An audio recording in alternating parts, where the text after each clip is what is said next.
Dobrý deň, priatelia. Teraz prichádza na rad skladanie. Prevodovka je zložená. Hlavný suport je nasunutý bez klinu. Ukážem vám, ktorý klin.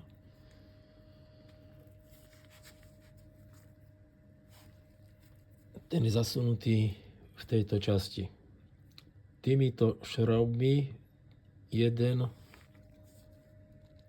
druhý nastavujete, aby suport chodil ľahučko a nemal vôľu. Takisto tu zo spodu sú 4 šrouby, ktoré sa nedoťahujú na doraz, ale takisto, aby suport chodil ľahučko, aby nezadrhoval. Takže tieto šrouby treba opatrne doťahovať. Je to taká hodinárska robota. A potom s týmito dvoma šroubami tiež nastavujete,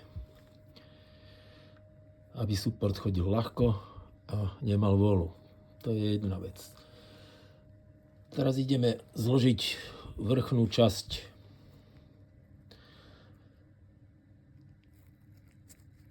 Toto je niečo,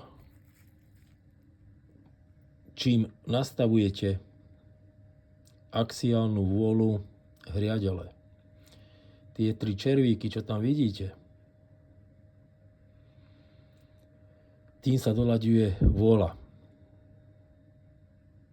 Musíte to robiť zároveň s tými 3 šroubami.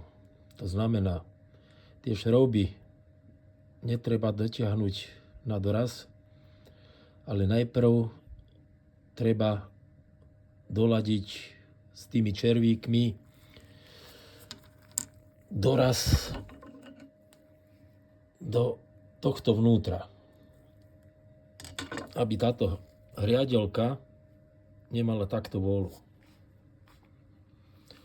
Je to taká píplavá robota. Tam musíte presne odhadnúť, koľko majú byť zasunuté a vysunuté tie 3 červíky a potom na doraz dotiahnuť 3 šroby. Samozrejme, keď to dotiahnete, tá hriadelka musí chodiť ľahko a nemôže mať vôľu. To znamená, že treba sa s tým veľmi